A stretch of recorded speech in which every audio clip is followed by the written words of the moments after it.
శాంతి. ఈరోజు మురళి తారీఖు ఆగస్ట్ 21, 2024.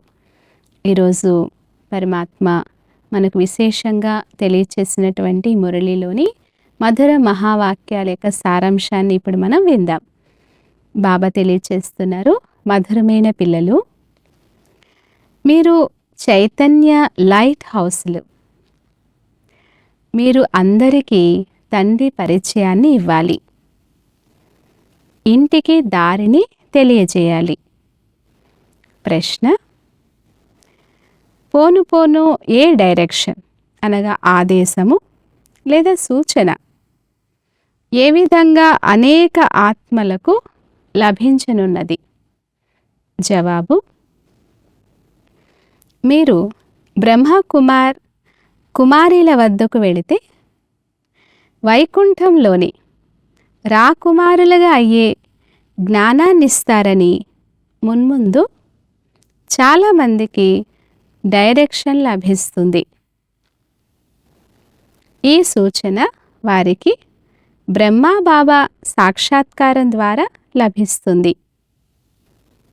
తరచుగా బ్రహ్మ మరియు శ్రీకృష్ణుని సాక్షాత్కారాలే జరుగుతాయి.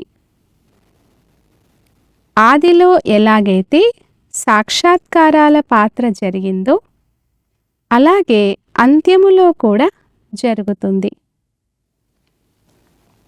ధారణ కొరకు ముఖ్య సారం. ఫస్ట్ పాయింట్: తండ్రిని స్మృతి చేస్తూ సంతోషంగా ఉండేందుకు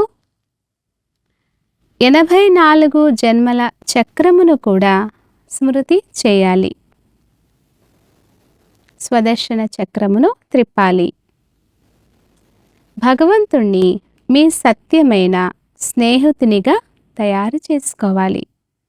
సెకండ్ పాయింట్: డబల్ అహింసకులుగా అయ్యేందుకు చెడు దృష్టిని మంచి దృష్టిగా పరివర్తన చేసుకోవాలి. ఆత్మలమైన మనము పరస్పరంలో సోదరులం, భాయి భాయి అనే అభ్యాసం చేయాలి. వరదానము: సర్వశక్తివంతుడైన తండ్రిని కంబైన్డ్ రూపంలో జతలో ఉంచుకునే సఫలత మూర్తభవ. వివరణ: ఏ పిల్లల తోడుగా సర్వశక్తివంతుడైన తండ్రి కంబైన్డ్గా ఉన్నారో వారికి సర్వశక్తులపై అధికారం ఉంటుంది. ఎక్కడైతే సర్వశక్తులు ఉంటాయో అక్కడ సఫలత లేకుండా ఉండడం అసంభవం.